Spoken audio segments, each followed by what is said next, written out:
दोस्तों, कुंभ का मेला अपने आप में एक अद्भुत संगम होता है, जहां आस्था, भक्ति, साधना और रहस्यवाद एक साथ मिलते हैं।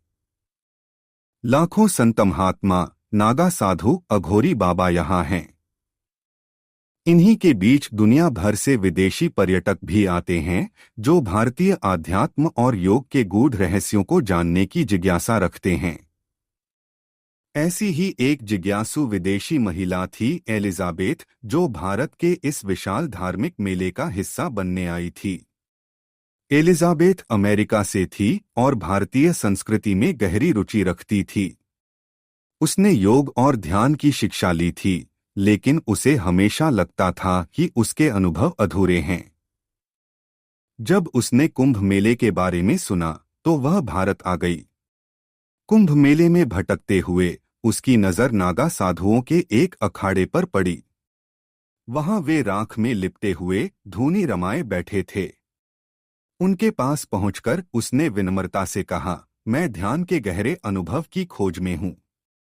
क्या आप मेरी सहायता कर सकते हैं? सबने उसकी ओर देखा, लेकिन कोई उत्तर नहीं दिया।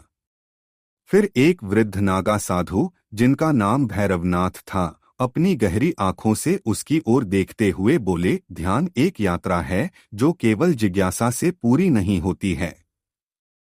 तुम्हें स्वयं को समर्पित करना होगा। क्या तुम तैयार हो? एलिजाबेथ ने सिर हिलाकर सहमति जताई। साधु ने उसे अपनी धूनी के पास बैठने को कहा और ध्यान की प्रक्रिया को समझाया। रात का समय था, गंगा के किनारे ठंडी हवाएं चल रही थीं। चारों ओर मंत्रों की गूंज और साधुओं की साधना का प्रभावी वातावरण था। भैरवनाथ ने उसे ध्यान की मुद्रा में बैठने के लिए कहा। उन्होंने निर्देश दिया, अपनी आंखें बंद करो, अपनी श्वासों पर ध्यान दो। मन को भटके बिना भीतर की यात्रा पर ले चलो। जो भी अनुभव आए, उसे रोको मत। बस प्रवाह में बहते जाओ। जैसे ही एलिजाबेथ ने आंखें बंद की और ध्यान केंद्रित किया, उसे अपने शरीर का भार महसूस होना बंद हो गया। ऐसा लगने लगा जैसे वह किसी दूसरी दुनिया में प्रवेश कर रही हो। धीरे धीरे उसे अपने चारों ओर एक दिव्य प्रकाश दिखने लगा। अचानक उसे अपने पिछले जन्मों के कुछ धुंधले दृश्य दिखने लगे।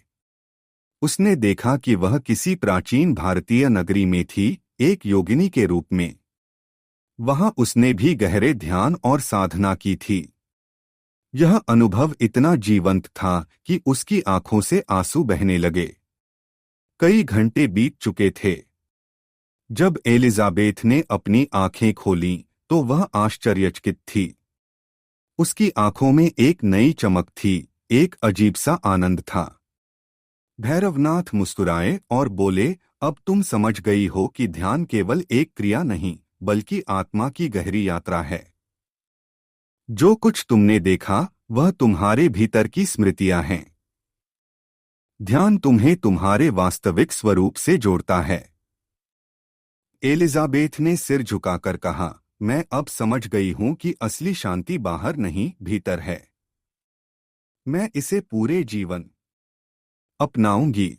एलिजाबेथ ने सिर झुकाकर कहा, मैं अब समझ गई हूं कि असली शांति बाहर नहीं, भीतर है। मैं इसे पूरे जीवन अपनाऊंगी। उस दिन के बाद एलिजाबेथ ने अपनी खोज पूरी मान ली। वह भारत में ही रह गई और नागा साधुओं के साथ साधना करने लगी। उसके जीवन का लक्ष्य अब आत्मिक जागरूकता और ध्यान का प्रसार करना बन गया। दोस्तों, हमें इस कहानी से यह शिक्षा मिलती है कि ध्यान केवल एक तकनीक नहीं, बल्कि आत्मा की गहराइयों में प्रवेश करने का मार्ग है।